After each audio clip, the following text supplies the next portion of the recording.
Ladies and gentlemen, today I wanted to make a video talking about the whole Alliance Quest tier fiasco that we have had going on kind of this last round of Alliance Quest. Unfortunately, while this initially started, I was in New York, so I didn't have time to jump on it immediately and talk about it. But it looks like Kabam have actually handled this situation relatively well, and I'm quite impressed that they're actually giving out like compensation to everybody affected. Equivalent and a little bit more than what they were owed, which is something that we don't often see when issues like this come around. So it's really good to see that they're actually getting on top of this stuff now and treating it quite seriously. So, if you're a little bit unaware of this fiasco and essentially what happened, because it is going to affect everyone next round of Alliance Quest. So, essentially, this round of Alliance Quest, when it started, there were a lot of people that have been demoted and a lot of people that have been promoted for absolutely no reason. Like, there were people who scored the promotion, staying kind of the top expert bracket, but found themselves demoted into, like, the advanced ones, and people were just so randomly shuffled about. So apparently they've managed to identify the solution to this problem, and essentially what they're going to be doing to compensate for this is that next week when Alliance Quest starts, your rank is going to be, the kind of tier that you're in terms of like the advanced or expert bracket, is going to be based off not this week but the previous week. And then they're going to give out compensation to anybody that was affected and moved around in their tier. They're going to give you the previous week reward, so not the week that's just come, but the week before that. Again, so you know, if you're in the expert bracket and you missed out on all those rewards, all of those are going to be sent to your account, so you don't need to worry about that.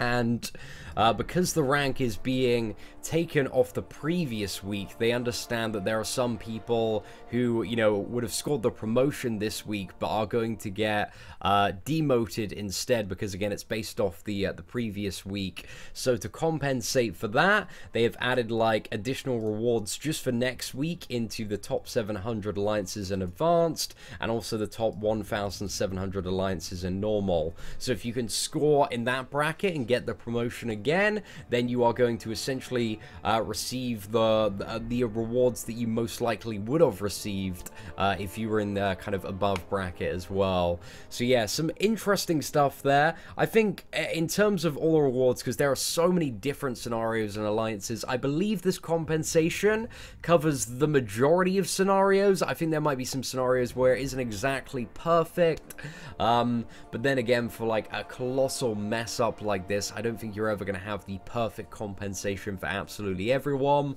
but it looks like the majority of players affected by this issue are going to be compensated for any rewards that they missed last week, and also get to keep the rewards that they just got from that week's bracket on top of that. So that's looks like it's a little bit of a pro for people, you know, that got affected by this issue, which is really good stuff. So yeah, it looks like, and also as an additional thing to kind of benefit everyone, the next season of next series of Alliance Quest, which is going to be active from October 16th to October 21st, will feature no map costs for all of the maps for all alliances. So that's really, really sweet, because it means no alliance donations next week, so everybody gets some more arena crystals and more gold and more loyalty. So yeah, that's pretty fantastic, and I imagine a lot of people are going to strive for map 6 and maybe get some more like tier 2 alphas now that there aren't some ridiculous donations there. So yeah, all of the rewards are expected to arrive before October 21st, and at the moment they said they're currently focused on making sure that alliances are placed in the correct tier this time. So yeah, a bit of a confusing scenario. Hopefully something like this doesn't happen again. But, you know, I'm a very big fan of, you know, I'm very big fan of the saying credit where credit is due. And it looks like they have kind of handled this situation to the best of their ability without kind of shying away from the fact that they fucked up big time. So yeah, I'm liking this. One of the conversations that we had at New York Comic-Con is about, you know, trying to do the right thing as much as possible in terms of like benefiting the community and providing like adequate and appropriate compensation and above that. So it looks like they've handled this situation quite well. So credit where credit is due. They seem to have done a pretty good job, unless there's something that I'm completely missing out of kind of reading this and understanding the entire situation. But anyway, ladies and gentlemen, let me know your perspective on this in the comments below. Apart from that, thank you very much for watching. Take care and have an absolutely fantastic day.